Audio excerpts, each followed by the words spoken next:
Iraq में तुर्की के base पर हमला हुआ। आपको पता ही होगा, इराक के अंदर अभी कुछ दिन पहले ही तुर्की ने हमला किया था। पीके को निशाने पर लेते हुए हमला किया था, लेकिन हमला ये आम लोगों पर था। जिस हमले में 9 से ज़्यादा लोग मारे गए, 23 इराकी अभी तक जख्मी हैं। तुर्की ने कहा था हमने ये हमला नहीं किया, लेकिन ये हमला तुर्की ने ही किया था।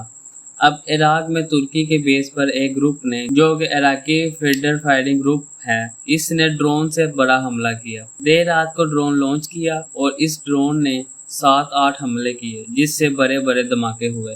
ये इराक की सरजमीन से इराक में मौजूद तुर्की के बेस के लिए लॉन्च किया गया ड्रोन। देखिए,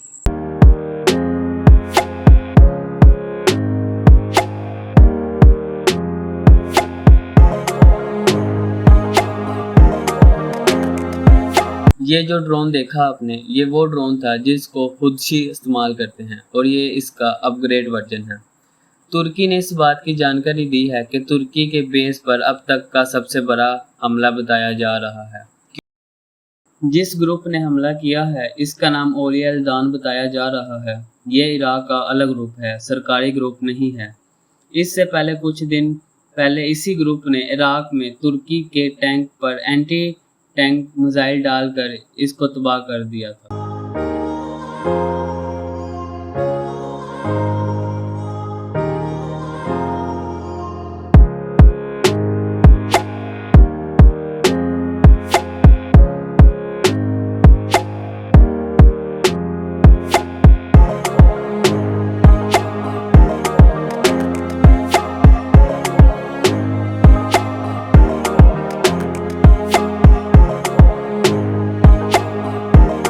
इन सब के बाद तुर्की और इराक के दरमियान हालात इतने ख़राब हैं कि यूएन ने इराक पर केस फाइल कर दिया है तुर्की के खिलाफ, और इराक की हुकूमत ने साफ साफ कह दिया है कि तुर्की इराकियों के घरों पर और आम लोगों पर हमला कर रहा है। हमारी सरजमीन पर इसने गंदी नज़र डाली हुई। और इराक की सरजमीन में, इसी सरजमीन पर ईरान की एक फ़ौज की एक टुकड़ी है जिसको हाशुशवी कहा जाता है। इसने इराक में अपनी 8वीं एनिवर्सरी मनाई और इराक की सरजमीन पर अपनी ताकत दिखाई और फ़ौज का दम भी दिखाया। देखिए,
और दूसरी तरफ ग्रीस को दोबारा से रजब तैयब एर्दोगान ने धमकी दी है।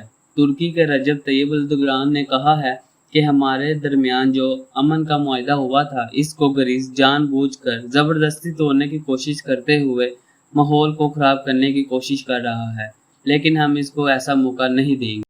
और अब ग्रीस पूरी तरह से दुश्मन है तुर्की का।